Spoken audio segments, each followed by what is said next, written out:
नाजरीन, कहता है वोटर के आज के इस सफ़र में हम मौजूद हैं मगरबी उत्तर प्रदेश के तारीख़ी शहर बुलंदशहर में। और मगरबी उत्तर प्रदेश का ये शहर एनसीआर का भी हिस्सा है, लेकिन नोएडा, गाज़ियाबाद और गुड़गांव की तरह तरक्की का जो रास्ता है वो कहीं ना कहीं यहाँ तक नहीं पहुँचा। और जिस तरह की तरक्की एनसीआर का एक हिस्सा होने के सबब यहाँ पर इस शहर की होनी चाहिए थी, वो आज तक नहीं हुई है। सियासी तौर पर ये इलाका हमेशा अहमियत का हामिल सियासी जमातों के लिए ज़रूर रहा है, लेकिन सियासी जमातों ने यहाँ पर कई मंत्री और राज्य मंत्री दिए, चाहे वो समाजवादी की हुकूमत हो, चाहे बीएसपी की हुकूमत हो या फिर बीजेपी की हुकूमत, लेकिन यह इलाका तरक्की से दूर रहा। और क्राइम यहाँ का इतना ज़्यादा है कि यहाँ के लोग जो है क्राइम से भी परेशान हैं। लॉ एंड ऑर्डर की सिचुएशन को लेकर अगर हम बात करें तो बुलंदशहर इस वक्त बदनाम रहा है। पिछले दिनों में दिसंबर में जो वाक़या गौकशी का एक पेश आया और उसके बाद जिस तरह से सुबोध कुमार सिंह इंस्पेक्टर का यहाँ पे कत्ल किया गया, उसके साथ एक और वाक़या कत्ल का अंजाम दिया गया। इस शहर में पूरी तरह से तशद्दुद फैलाया गया और कहीं ना कहीं इस इलाके को सुलगाने की जो एक कोशिश थी, लेकिन यहाँ के जो लोग हैं, क्योंकि गंगा और जमुना के द्वाब का ये इलाका है, उन्होंने गंगा और जमुना की तहजीब की एक मिसाल पेश की और इस इलाके को तशद्दुद की उस आग में जलने से बचा लिया। इस वक्त हम जिस जगह पर मौजूद हैं, बुलंदशहर का ये इलाका काले आम के नाम से मशहूर है और यहाँ पर इस वक्त बुलंदशहर के वो वोटर हमारे साथ मौजूद हैं जिन्होंने 2014 में भी अपने हक रायदही का इस्तेमाल किया और वोटिंग मशीन पर बटन दबाकर अपने नुमाइंदे का इंतखाब किया और 2019 में एक बार फिर वो अपने हक का इस्तेमाल करने के लिए जा रहे हैं। लेकिन इस वक्त 2019 में वोटिंग से पहले क्या सोचता है बुलंदशहर का वोटर, क्या कहता है बुलंदशहर का वोटर, हम उससे खुद जानने की कोशिश करेंगे। किस तरह के हालात आपको लगते हैं? और बुलंदशहर की अगर हम बात करें, 5 असेंबली सीट्स इनमें आती हैं, तरक्की के कितने काम हुए और क्या लगता है कि आपको 5 सालों में जो आपके एमपी हैं यहाँ पर भोला सिंह, उन्होंने कितना यहाँ पर काम किया, क्या तवज्जो दी? भोला सिंह ही नहीं, यहाँ पर इस धरती ने 4 मुख्यमंत्री दिए हैं, लेकिन हमारा इतना उपेक्षा हुई है। यहाँ पर मैं उद्योग व्यापार मंडल से जिला अध्यक्ष हूँ। यहाँ पर कोई भी औद्योगिक क्षेत्र कुछ भी नहीं लगाया गया है। व्यापार तो ठप है। जीएसटी और नोटबंदी ने पहले ही कमर तोड़ रखी है। यहाँ पर कोई भी ये ट्रेन का यहाँ से लिंक दिल्ली तक भी नहीं है। इतना उपेक्षित शहर है हमारा बुलंदशहर। हर एक आदमी इसकी उपेक्षा करता है। अभी 565 करोड़ रुपए का एक सीवर का प्लान आया। इतना भ्रष्टाचार उस 565 करोड़ रुपए के उसमें हो रहा, कोई भी देखने को तैयार नहीं है। अगर ये 565 करोड़ रुपए का सीवर का ना आकर शिक्षा और स्वास्थ्य पे आ जाता, आप देखिए यहाँ पर अस्पताल में मरीज करा रहा है, उसको ना अल्ट्रासाउंड की कोई फैसिलिटी है, ना उसकी कोई भी ऐसी फैसिलिटी नहीं है। अस्पताल में डॉक्टर नहीं मिलते समय पे। अस्पताल में कम से कम अस्पताल में जो मशीन है उन्हें चलाने वाला कोई नहीं है। कम से कम अस्पताल को सुधार लेते, शिक्षा का कर लेते।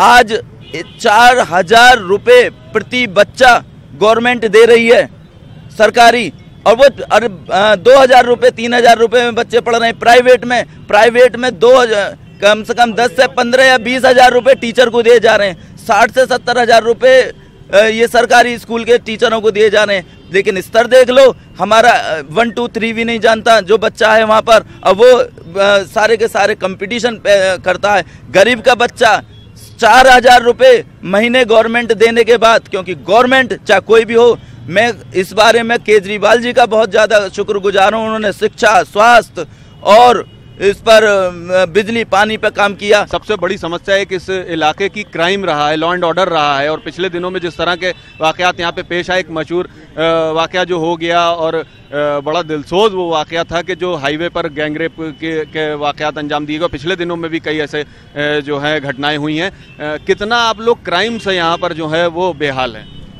क्राइम यहाँ पर बुलंदशहर में चरम सीमा पर रहे हैं। आप सियाने का उठा के देखो, गौकशी की हत्या हुई थी, वहाँ को हुआ या नहीं हुआ ये पता नहीं। प्रशासन ने क्या कर दिया क्या ना कर दिया। पूरा शहर उस समय जलने के स्तर पर था। अगर प्रशासन चाहता तो नहीं जलता। जो भी प्रशासन ये जो कर रहे हैं ये सब गलत कर रहे हैं। जितना भी जो हो रहा है ये सब जनता को परेशान कर रहे हैं। आदमी जो भी वोट देने जा रहा है वो आज भी यही पता नहीं है कि इस समय वोट कहाँ दूं, क्या करूं। सांसद होते हुए सांसद निधि वापस जा रही है, कोई बुलंदशहर में सांसद निधि लगाने को तैयार नहीं है। मैं उन सांसदों से पूछना चाहता हूं कि आपकी जो सांसद निधि जो वापस जा रही है क्यों जा रही है? इस जनता का पैसा, और तुम जनता का पैसा लूट के ले जा रहे हो। बदलाव होना चाहिए और जनता जो वोट उसे दे। अगर हम लोग सभी लोग पूरे नगर की जनता ये चाहे, जैसे हम आलू टमाटर सब्जी लेने जाते हैं तो टमाटर छांट के लेते हैं, अगर हम ऐसे ही सांसद और संसद भवन में भेजें तो आज हमारा देश सबसे ऊपर होगा। लेकिन हम सारे कांड़े लंगड़े लूले भेड़े टमाटरों को घर ले आते हैं, फिर हम उन्हें फेंकने पड़ते हैं। वो अगर ऐसा होता है तो हमारी सांसद कभी सफल नहीं होगी, कभी सफल नहीं होगी। यहाँ के प्रशासन आप देख लीजिए, यहाँ कानून देख लीजिए, इतना यहाँ पे भ्रष्टाचार है कि आप बस पूछो मत। यहाँ सीवर, अध्यक्ष जी ने बताया भी सीवर के बारे में, यहाँ सीवर का इतना मामला चल रहा है। 565 करोड़ का प्रोजेक्ट है और मेरे हिसाब से कहीं भी कुछ भी खोद देते हैं, सड़क को ऐसे ही छोड़ देते हैं। ये सड़क को बनाया भी नहीं जा रहा है, खोद दिया डाल दिया ऐसे ही। इतने लोग यहाँ परेशान हैं, हर जगह जाम लगता है, ट्रैफिक बहुत ज़्यादा है और यहाँ रोजगार का कोई भी साधन है ही नहीं। लोकल इश्यूज की अगर हम बात करें तो सबसे ज़्यादा लोकल इश्यूज आप क्या मानते हैं यहाँ के? क्योंकि जब हम विधायक या सांसद को चुनने जाते हैं तो लोकल इश्यूज भी उसमें मैटर करता है। हालांकि आम इंतखाबात में आदमी नेशनल इश्यूज पे फोकस करता है, पार्टी पे फोकस करता है कि जो सरकार बनाती है दिल्ली में। लेकिन आपके, अगर हम एमपी की बात करें और उनके काम की बात करें, इन 5 सालों में आपने क्या महसूस किया और कितना उनको आप क्रेडिट या वोट देंगे? तरक्की के नाम पे तो कुछ भी नहीं है, जीरो है। आप देखिए सब जगह बुरा हाल हो गया। सीवर लाइन के नाम पे इन्होंने सब खोद कर डाल दिया, कोई भी काम पूरा अपना तरीके से अंजाम नहीं दे रहे हैं। हमें तो ऐसी सरकार चाहिए जो बेरोजगारों को रोजगार दे।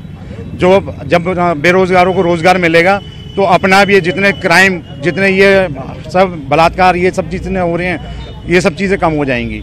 लेकिन लोगों का ध्यान जो है, जब खाली आदमी बैठा होता है तो शैतान का दिमाग होता है, जब काम ही नहीं है तो शैतानियत की तरफ जाएगा आदमी। तो कोशिश ये होनी चाहिए गवर्नमेंट को, जो भी हो वो अपने बेरोजगार लोगों को रोजगार दे। और यहाँ पर कोई भी उद्योग ऐसा नहीं है, ना कोई फैक्ट्री है, कोई भी ऐसा व्यापार नहीं है कि जिसको आप बुलंदशहर को नाम से जाना जाए। जैसे हमारे ये खुर्जा है उसको पोल्ट्री के नाम से जानते हैं, यहाँ पर कोई भी ऐसी चीज़ नहीं है। व्यापार के नाम पे बिल्कुल ठप है, एकदम ठप। 1952 के बाद, आम इंतखाबात के बाद 1971 तक यहाँ पर कांग्रेस का गलबा रहा और तकरीबन जो है कांग्रेस के जो कैंडिडेट थे वो 71 तक जीत के आए। उसके बाद जो है मुख्तलिफ सियासी जमातों के नुमाइंदे भी यहाँ पर जीत के आए। लेकिन उन 90 में जो मंदिर आंदोलन हुआ उसका असर भी यहाँ पर दिखा और उसके बाद लगातार 5 बार बीजेपी के यहाँ से सांसद रहे हैं। 2009 में हालांकि यहाँ से समाजवादी जीती, लेकिन अगर हम वोट बैंक की सियासत की बात करें तो 77% यहाँ पर हिंदू वोट हैं और 22% तकरीबन जो है मुस्लिम वोट हैं। और हिंदुओं में भी बड़ी तादाद दलितों की और पिछड़ों की है। इसलिए हमेशा पार्टियाँ जो हैं जब भी टिकट तकसीम करती हैं तो उनका ये ध्यान रहता है कि वो ऐसे कैंडिडेट को दें जो अपना ज़ात बिरादरी के वोट बैंक को साध सके। इस बार भी यही हुआ है और ये कोई ऐसी बात नहीं है कि जो किसी एक सियासी जमात ने की हो, ये सब ने किया है और उन्होंने इसी तरीके से वोट बांटे हैं। योगेश वर्मा जो कि गठबंधन से यहाँ पर जो है चुनावी मैदान में हैं, वो मेरठ के हालांकि रहने वाले हैं, लेकिन इस बार उनको बुलंदशहर से गठबंधन ने टिकट दिया है और वो बीएसपी के टिकट पर यहाँ से अपना दावा पेश कर रहे हैं। भोला सिंह जो हैं वो बीजेपी के हैं। 2014 में वो काफ़ी भारी मतों से यहाँ से जीते थे और उसके बाद आज 2019 में 5 सालों में उन्होंने क्या किया, यही हम यहाँ की जनता से जानने की कोशिश कर रहे हैं कि वो उन्हीं नुमाइंदों पे अपना यकीन जाहिर करेंगे या फिर उनमें कुछ बदलाव उनको चाहिए। जिस तरह से वो ज़रूरत समझते हैं कि तरक्की को लेकर, तामीर को लेकर बदलाव होने चाहिए। बीजेपी सांसद की अगर हम बात करें, 5 सालों में भोला सिंह ने कितना काम किया, आप क्या उनसे, उनके काम से इत्तेफाक रखते हैं या फिर आप मायूस हुए? बहुत मायूस हुए। जैसे लास्ट इलेक्शन में पब्लिक ने उतना सपोर्ट किया, एक इतना सम्मान दिया, इतने वोटों से विजयी बनाया उन्हें, उसका उन्होंने कुछ रिटर्न नहीं किया पब्लिक को। आपको क्या एक उम्मीद रहती है अपने जो नुमाइंदों को आप चुनते हैं, जिस भी कैंडिडेट को आप वोट करेंगे, पिछले उम्मीदें कितनी पूरी हुई, अब क्या उम्मीद है? नहीं, हमारे बुलंदशहर में विकास तो हुआ है, ऐसा नहीं है विकास नहीं हुआ हो। ये आप देख रहे हैं रेड लाइट लग रही हैं, ये इलेक्शन चेयरमैन के इलेक्शन के बाद लगी थी, लेकिन जब से ही बंद पड़ी हैं।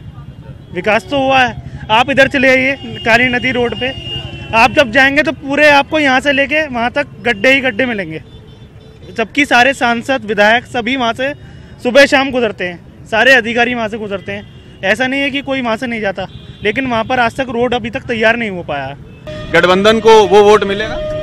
बिल्कुल मिलेगा। और भोला सिंह जी से तो मैं बिल्कुल नाराज हूँ। भोला सिंह ने तो मदद कोई करी ना है। मेरी पत्नी 7 साल से बीमार है और हर 3 महीने में खून चढ़वाता हूँ मैं, और अब भी चढ़वा के आ रहा हूँ, मुझे ये लग रहा हुआ है समझे। और 8 साल का मेरा बेटा है।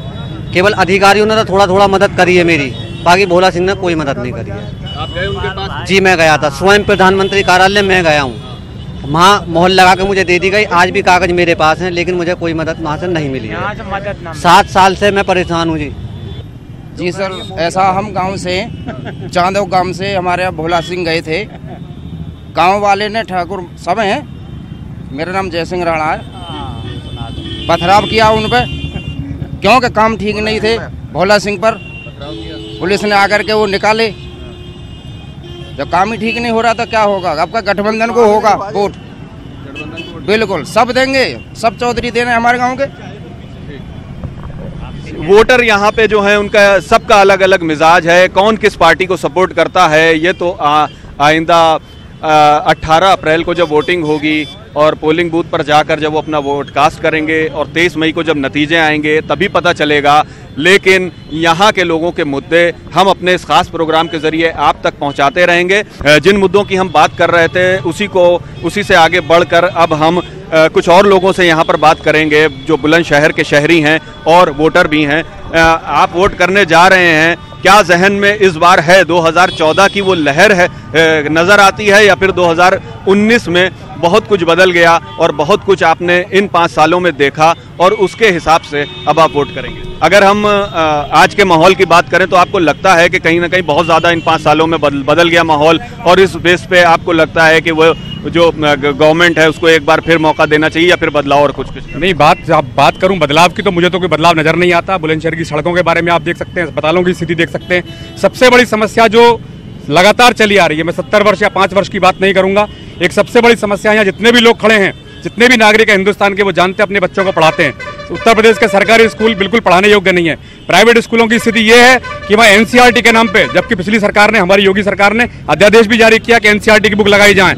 एनसीईआरटी की बुक के साथ साथ वह 400, 500, 600, 1000, 2000 की किताबें भी लगाई जा रही हैं। 70 से 80% तक का कमीशन स्कूलों को दिया जाता है। अभिभावकों की जेब कट रही है। हिंदू मुसलमान के नाम पे, दलित और सवर्ण के नाम पे लड़ाया जा रहा है इस तरीके से। मेरा लोगों से ये अपील है, ना भटके, केवल इस बात पे जो ध्यान दें कि हमारी जेब ना कटे। स्कूलों के माध्यम से अनाप शनाप फीस बढ़ाई जा रही है। कोई जनप्रतिनिधि, ना भोला सिंह, ना कोई हमारा विधायक, कोई सुनने को तैयार नहीं है, कोई आवाज उठाने को तैयार नहीं है। अभिभावकों की जेब दोनों हाथों से काटी जा रही है स्कूल संचालकों के द्वारा।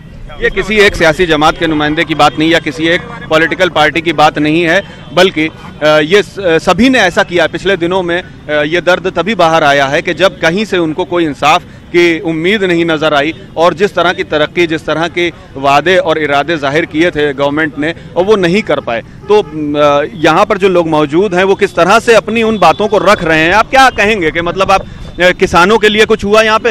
कुछ नहीं सर, हम तो बताएंगे कि हमको यहाँ पे काफ़ी टाइम हो गया किराए पे रहते हुए। हम पे 2 बच्ची हैं और 1 बेटा है। हम यहाँ किराए पे रहते हैं, गांव पड़ता है हमारा रसूलपुर। बीमारी में हम आज भी, और हम ट्री चला रहे हैं। अगर हमारी जेब में पैसा तो इलाज हो रहा, नहीं इलाज ना। यहाँ में चले जाओ, 2 घंटा लाइन में लगे रहो, कुछ बिना, एक पर्चा बनेगा और वो एक से पत्ता सबको दे दिए ना, और किसी को जाएगा पहुँचो रिपोर्ट वाले के 5 पहुँचो, लाओ 200 रुपये। इनको पैसा दे में बालकन ने पाला, किराया दे में, क्या करें ये बताओ। जिला अस्पताल में लेकिन कहा जा रहा है कि बहुत चीजें आ गई हैं, हालात बेहतर हो रहे हैं, आपको क्या लगता है? कल मैडम भेजी, तीनों बच्चों को लेकर 2 घंटा लाइन में लग के चले गए, उल्टी चली गई, उल्टी चलेगी 2 घंटा लाइन में लग के, कुछ भी ना हुआ। मैंने कि कोई बात ना, मैं कमा लूँ 2-4 दिन, तेरा इलाज होएगा। फिर अमित अग्रवाल के यहाँ 100 रुपया की फीस कटवाएगा, जब 700 की दवाई वाला कहलाया। बताओ, बालकन का पेट भरूँ, किराया दूँ, क्या करूँ?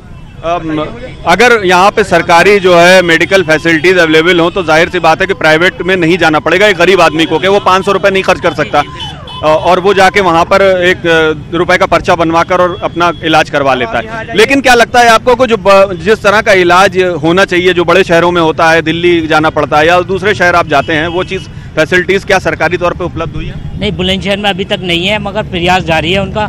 मगर अगर ज़मीनी तौर से देखा जाए तो बिल्कुल भी इस लिहाज से फैसिलिटी नहीं है जो अगर मरीज़ के अगर एक सेप्टिक भी सही तरीके से हो जाए तो उसका इलाज भी हो सके।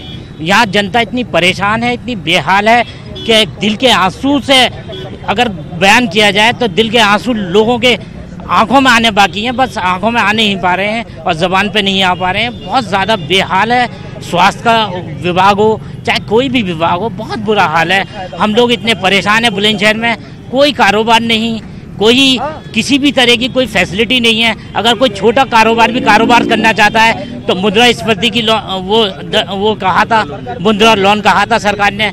आप बुलंदशहर के बैंकों में जाके देख सकते हैं कितने लोगों को लोन मिला। वो विकास और रोजगार कहीं ना कहीं एक दूसरे से अलग नजर आती है। यहाँ पर बेरोजगारी इतनी चरम सीमा पर सर, विश्वास करना रियली। हम लोग अभी स्किल डेवलपमेंट के तहत एक रोजगार की ट्रेनिंग प्रोग्राम हुआ था यहाँ बुलंदशहर सेंटर में। उसका एक बैग है मोदी जी का, उसमें लोगों को केवल ठगा गया है। आज भी चल रहा है यहाँ। मेरे भाई ये भी ट्रेनिंग सेंटर में वहाँ ट्रेनिंग करे हुए हैं, उसका सर्टिफिकेट नहीं मिला, कोई जॉब नहीं मिली। और अब क्या चला, देखिए बैग ये रहा, वहाँ पर लोगों को स्किल इंडिया का, अब लोगों को बेरोजगारी के नाम पर ठगा जा रहा है। अब बायोमेट्रिक ले लेकर गांव-गांव जा रहे हैं केवल अटेंडेंस पूरे करवाने के मकसद से। बुलंदशहर PMKY योजना का यमुनापुरम में सेंटर चला, बिल्कुल फोर्जरी के रूप में। एक सिटीजन की हैसियत से, एक वोटर की हैसियत से आपको क्या लगता है? देखिए हालात बहुत ख़राब है। सही स्थिति तो ये है कि पूरे देश को जो पूरा चुनाव चल रहा है वो मुद्दों से हट के जाति धर्म पे, अलगाववाद पे और उन जुमले और नारों के ऊपर है जिनकी शायद देश को आवश्यकता नहीं है। हमारा फोकस होना चाहिए किसानों के ऊपर, शिक्षा के ऊपर, बेरोजगारी के ऊपर, मजदूरों के ऊपर और जनहित की समस्याओं के ऊपर। लेकिन हम देख रहे हैं कि खुद प्रधानमंत्री इस देश में हिंदू आतंकवाद जैसे शब्दों का प्रयोग कर रहे हैं। निश्चित रूप से ये पूरे समाज के लिए एक ऐसा काम हो रहा है जिसकी भरपाई करना बड़ा मुश्किल हो जाएगा। मुद्दे की बात होनी चाहिए, किसानी की बात होनी चाहिए, लेकिन वो सारे मुद्दे आज पीछे रह गए हैं और उनके फेर में जो दूसरी विपक्षी पार्टियां हैं वो प्रधानमंत्री को फोकस करते हुए उन मुद्दों को भूल रही हैं जिनको उन्हें उठाना चाहिए। वो भी उन मुद्दों में उलझ के रह गई हैं कि राष्ट्रवाद की बहस पहले हो, हिंदू मुस्लिम की बहस पहले हो, उस पर ही पूरा देश इस वक्त चुनाव पर केंद्रित हो गया है, जबकि मुद्दे पीछे रह गए। ये है शहर का वोटर और दिल का दर्द जब जुबान पर आता है तो तस्वीर साफ हो जाती है और आप ये समझ सकते हैं कि हालात कैसे हैं। लेकिन जब हम असल मुद्दों की बात करते हैं तो जात, बिरादरी, मजहब की सियासत में असल मुद्दे वोटिंग आने तक पीछे हो जाते हैं और मजहब की सियासत, बिरादरी की सियासत, जात की सियासत इन मुद्दों पर हावी हो जाती है। ये हमारे मुल्क की तल्ख हकीकत है, लेकिन हमें इसे बर्दाश्त भी करना होगा और बदलना भी होगा और समझना भी होगा। कहता है वोटर में बुलंदशहर से आज के लिए बस इतना ही। कल किसी और शहर से हम हाजिर होंगे अपना ये ख़ास प्रोग्राम लेकर। तब तक हमें पूरी टीम को इजाज़त दीजिए। खुदा हाफिज़।